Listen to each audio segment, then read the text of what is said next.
Le leader du mouvement Yéréo Holo debout sur les remparts, membre du Conseil national de la transition, aurait accusé ces deux partis politiques d'être des instigateurs des atrocités survenues à Sango. Les comités directeurs des deux partis politiques ont animé un point de presse le vendredi 10 décembre 2012 au siège du Parona assis à Oulofobougou-Bolibana. Objectif, analyser minutieusement les propos tenus par Adama Diarra d'Ibn le Cerveau à propos des tueries perpétrées à Songo le vendredi 3 décembre dernier. En effet, le leader du mouvement Yéréo Holo debout sur les remparts, membre du Conseil national de la transition CNT, Adama Diarra, Ibn le Cerveau, pour des propos estimés mensongers fait l'objet d'une plainte par ces deux formations politiques qui sont opposées pour le moment aux assises nationales de refondation.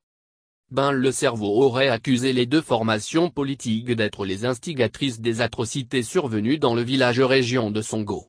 Pour se blanchir de ces allégations mensongères, elles ont décidé d'engager une poursuite judiciaire en portant plainte contre le membre du Conseil national de transition, CNT, farouche défenseur des autorités de transition et hostile à la France.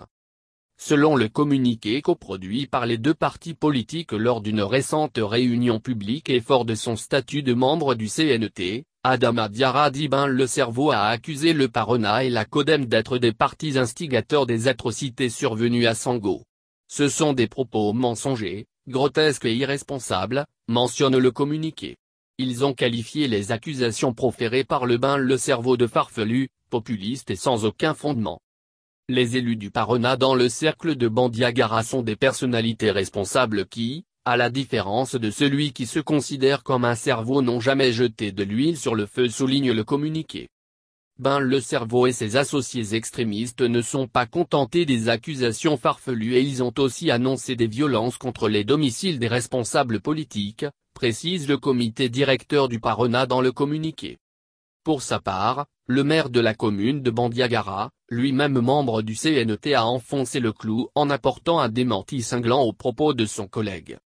Tous les regards sont désormais tournés vers le parquet de la commune Yves attendu pour donner une suite favorable à la requête des deux formations politiques. La suite à donner cette plainte contre Ibn le Cerveau déterminera la vraie face de la justice malienne. Elle permettra en effet de savoir si l'instrumentation et la qualification d'une justice à double vitesse soutenue prêtée à notre justice par certaines personnes, sont vraies ou fausses. Ibn le Cerveau étant proche du pourvoir, va-t-il échapper au filet du parquet de la commune Yves, réputé combattre l'impunité?